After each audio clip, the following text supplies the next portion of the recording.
Toujours à propos d'économie, le big data va-t-il permettre de prévoir le futur? De quoi s'agit-il? On entend tous souvent cette expression, eh bien, de ces milliards de données produites par les nouvelles technologies, téléphones, ordinateurs, et qui, couplées à la puissance des ordinateurs, servent à établir des modèles, un peu comme pour les prévisions météo, épidémies, circulation ou même élections politiques. Quand les ingénieurs jouent les oracles, regardez l'enquête réalisée par Lorraine Gublin, Fabien Ortiz et Régis Massini. Notre voyage au cœur des prédictions commence ici, à New York. Nous avons rendez-vous avec cet homme, David Rothschild, dans un bar de Manhattan pour parler football. Ce jour-là, sur l'écran géant, les clubs anglais Manchester United et Hull City s'affrontent. Lui n'est pas fan de foot anglais, il n'y connaît même presque rien et pourtant il peut prédire le résultat du match.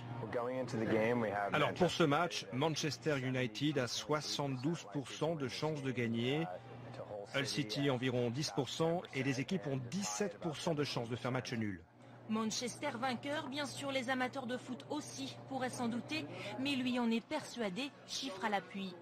Et David Rothschild avait vu juste, l'équipe en rouge remporte le match 3-1. Comment a-t-il su? Je ne m'intéresse pas tellement au match, c'est pas le jeu que je regarde, tout est une question de chiffres. Car David Rothschild est en fait économiste. Son véritable terrain de jeu, les maths, les statistiques. Pour prédire les résultats sportifs, voici sa formule magique. D'abord, des données brutes, nombre de matchs gagnés, perdus, buts encaissés. À cela, il ajoute le montant des paris en ligne, les sondages et les analyses des spécialistes sportifs. Bref, une énorme compilation de données. Et l'économiste ne se contente pas de prédire les matchs de foot, sa formule magique marche aussi en politique. Début 2012, il annonce la réélection d'Obama avant même que la campagne ne commence. Et l'histoire lui a donné raison. Mars dernier, cérémonie des Oscars, il a deviné qui remporterait 21 des 24 statuettes en compétition. Calculer des probabilités, ce n'est pas nouveau. Ce qui a changé, c'est la quantité de données à notre disposition. Nous en produisons tous chaque jour des millions, voire des milliards. Et nos ordinateurs sont désormais assez puissants pour les analyser en un temps record et faire des prédictions de plus en plus fines, un peu comme nous parvenons à le faire avec la météo. Par exemple, pour prévoir de la pluie. Demain, les ordinateurs des prévisionnistes ont comparé le temps observé aujourd'hui à toutes les données météo compilées depuis 30 ans. Vent, température, ensoleillement, précipitation, des prévisions de plus en plus fiables à 100% grâce à l'hyperpuissance des ordinateurs. Pour David Rothschild, une chose est sûre à 100%, les big data vont tout changer. Toutes ces données vont nous permettre d'utiliser bien mieux l'ensemble de nos ressources et de prendre de meilleures décisions. On obtiendra des réponses pour tout bien plus vite. Des données, nous en produisons de toutes sortes. Chaque requête tapée sur Google, commentaire posté sur les réseaux sociaux, achat en ligne, chaque appel, retrait d'argent, mais aussi nos déplacements génèrent des données. Et si ces big data pouvaient permettre d'améliorer le quotidien des usagers. Ici à Lyon, depuis 3 ans, on développe une application qui doit permettre de prédire 1 heure à l'avance l'état du trafic.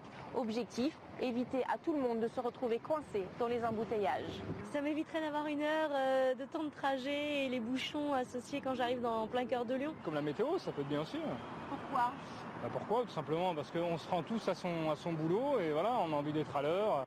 Cette application, la voici. En déplaçant ce curseur, elle nous indique par exemple quelle sera la circulation dans 42 minutes exactement. Seule l'avenue Berthelot, ici en orange, devrait être légèrement perturbée. Vérification. Il est près de 14 h, nous arrivons donc avenue Berthelot. En effet, le trafic est dense, il y a du monde dans cette avenue. Si nous avançons au pas. Et voici les millions de données qui ont permis cette prédiction. La circulation automobile en temps réel d'abord. Elle est enregistrée non-stop par ces capteurs cachés sous la chaussée à chaque carrefour de la ville. À cela viennent s'ajouter toutes les autres données de déplacement des Lyonnais. Elles arrivent ici.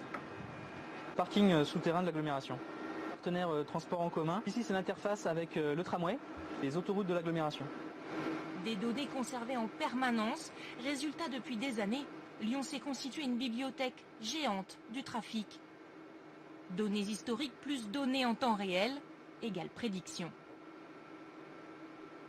Cette information prédictive peut être utilisée pour de l'information à l'usager et peut être aussi utilisée pour améliorer nos capacités d'exploitation du réseau. Je ne suis pas sûr qu'on arrive à du zéro embouteillage. En tout cas, l'objectif, c'est de donner des meilleures conditions d'accessibilité à l'agglomération. Plus étonnant, l'on pourrait prédire l'évolution des épidémies grâce aux tickets de caisse des pharmacies. Cette entreprise collecte chaque jour 1 million de données, toutes les ventes de 4600 officines. En ce moment, ils observent les allergies. Regardez cette carte, elle représente la consommation quotidienne des médicaments. À partir de ces informations et celles des années précédentes, les spécialistes ici cherchent à anticiper la propagation de l'allergie. Prédire l'avenir et pourquoi pas empêcher les crimes de se produire. Retour aux États-Unis, à Memphis. Ici, la police se dit à la pointe de la technologie. Depuis 2006, elle travaille avec un logiciel de prédiction, Blue Crush.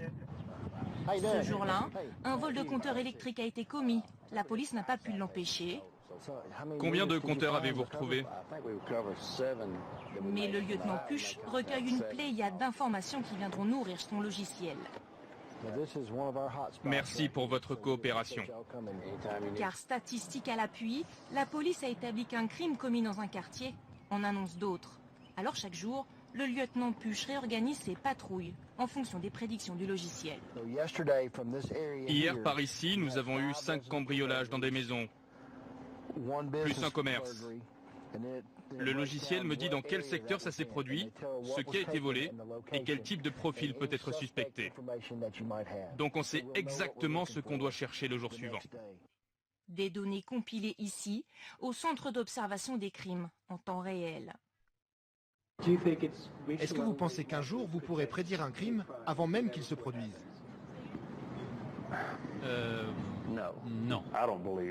Je ne pense pas qu'on puisse un jour voir dans le futur. En fait, on cherche surtout à bien dépenser notre argent. Ce qu'on veut, c'est être efficace avec nos moyens. Mettre les bonnes personnes au bon endroit, au bon moment. La police de Memphis l'affirme, la criminalité aurait baissé de 30% sur tous les vols. L'ère des nouvelles prédictions ne fait que commencer, mais les prophètes des big data en sont persuadés. Les données sont bien le pétrole de demain.